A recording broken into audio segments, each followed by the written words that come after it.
Torsion of circular shafts. So, what is torsion?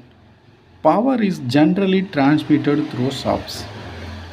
In machine tools, the power is generally transmitted through shafts.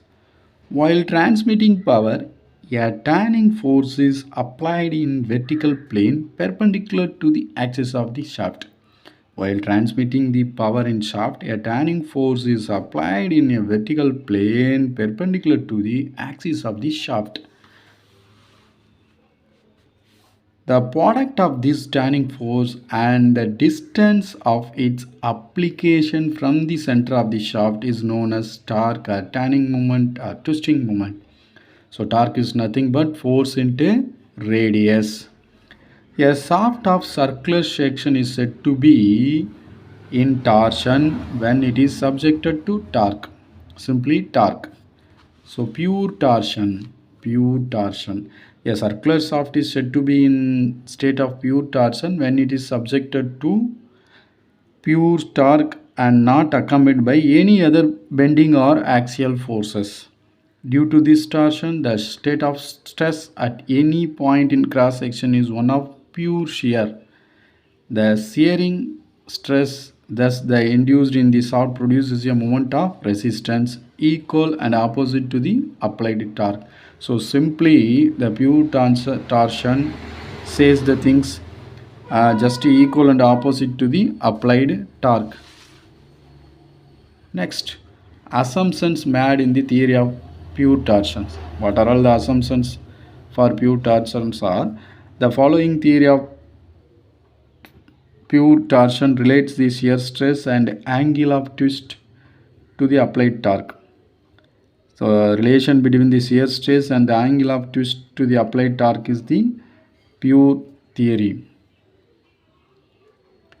So here number one, material of the shaft is uniform throughout and material of the shaft obeys the Hooke's law, and shaft is uniform circular section throughout.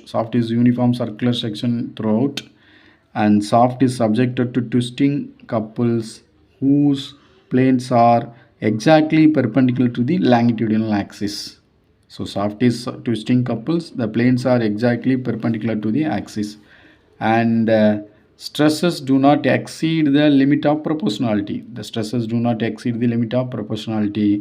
All diameters which are straight before twist remains after twist, which means before and ending after the cross section is same.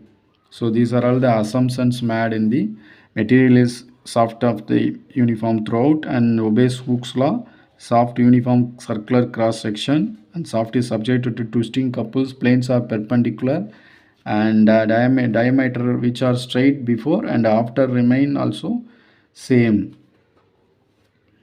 Next, derivation of torsion equation. It's very important equation. Just we want to prove Fs by R equal to n theta by L. Just we prove out the Fs by R equal to n theta by L. So here is the diagram. See the diagram first. So here this is the round circular shaft, center is O. Here we apply just torque on this topmost portion. Then B point goes to B dash. So twisting moment angle is pi. The twisting angle equal to pi. That's why the plane B goes to B dash. So this is the theta is the in this section, and pi is the longitudinal wise the twisting moment. R equal to radius of the shaft.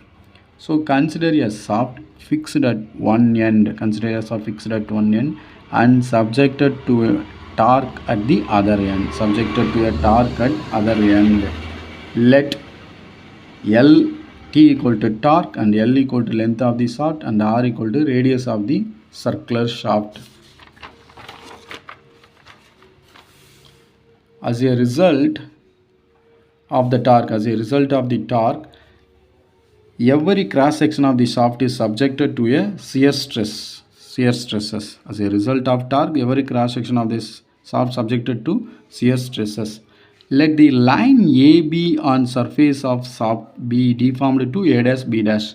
So as we seen, AB goes to A dash B dash and OB goes to O dash B dash.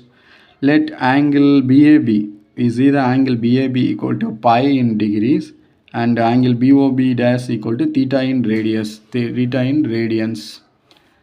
Let Fs equal to shear stress induced in the surface. Fs equal to shear stress induced in the surface. N equal to modulus of the rigidity of the soft material. N equal to modulus of the rigidity of the soft material. We know that the shear strain equal to deformation per unit length. So shear strain is nothing but the deformation per unit length, that is B dash divided by L. The deformation after twisting B dash divided by L, that is equal to tan pi. Here the tan pi equal to pi. Since the pi is very small, tan pi equal to pi. Consider tan pi equal to pi because the pi angle value is very small. So consider the equations number 1 and 2. Also we know that the arc B dash, that is equal to R into theta. We know that the arc B that equal to R into theta. R into theta. So arc B dash equal to R into theta. So we know the arc B dash equal to R into theta. The pi angle pi equal to B dash divided by L, which is equal to R theta by L. So B dash divided by L equal to R theta by L. If bending stress Fs is the intensity of shear stress on outermost layer. So outermost layer we have the bending stress Fs. So modulus of rigidity as your previous sessions, modulus of rigidity N equal to shear stress by shear strain. Young's modulus means E means stress by strain. So here the modulus of rigidity in case of twisting. So shear stress divided by shear strain, that is equal to Fs divided by pi.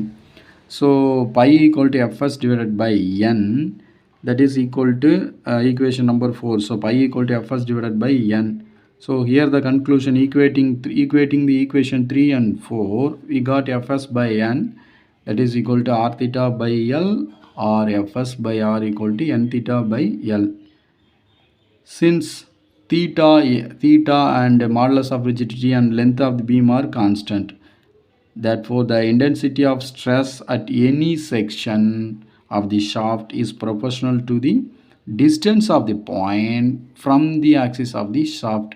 So finally we conclude this F1 by R1 equal to F2 by R2 equal to like this, Fs by R.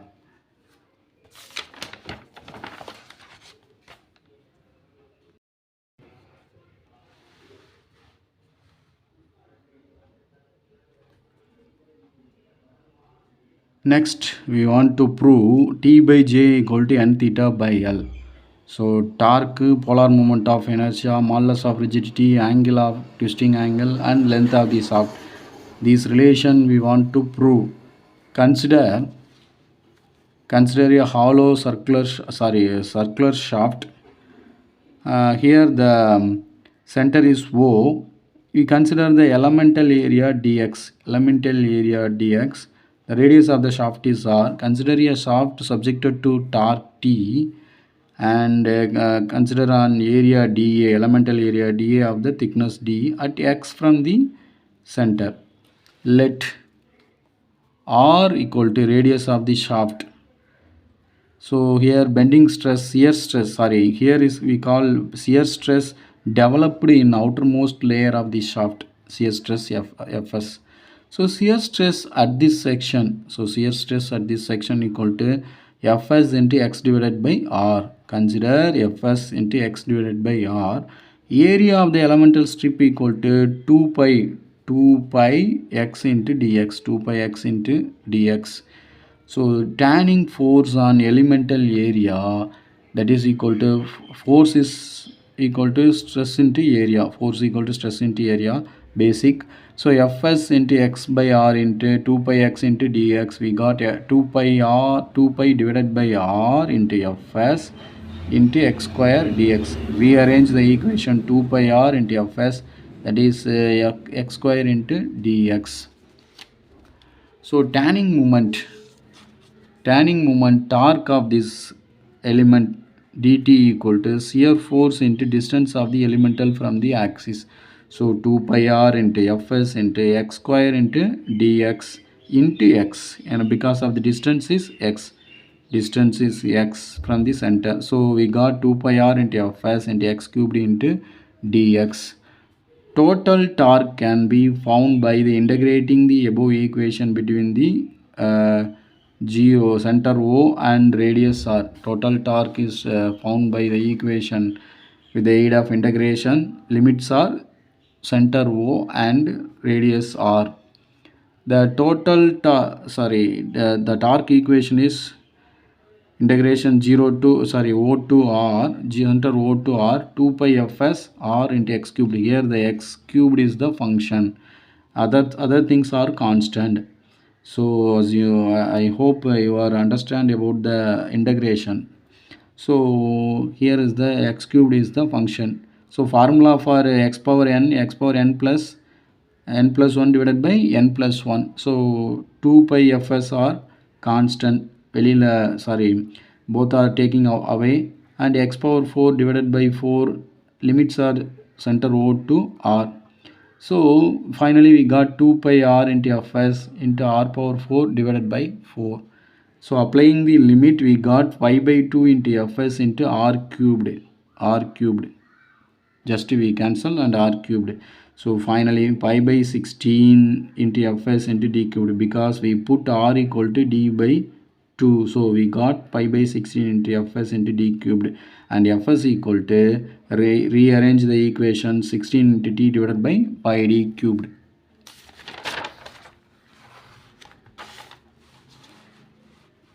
So we know that fs by r equal to n theta by l. We know that fs by r equal to n theta by from previous derivations. Substituting the value of fs in equation 2. So we put fs in this equation. So 16t divided by pi d cubed into d by 2, that is equal to n theta by l. So we got t divided by pi by 32 into d power 4 n theta divided by j, where here the term pi by 32 into d power 4 equal to polar moment of inertia. We write this is polar moment of inertia. So where j equal to pi by 32 into d power 4 equal to polar moment of inertia. So fs by r equal to d by j equal to n theta by l.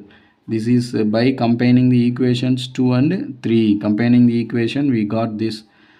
Then d by j equal to fs by r, or t by j equal to n theta by l.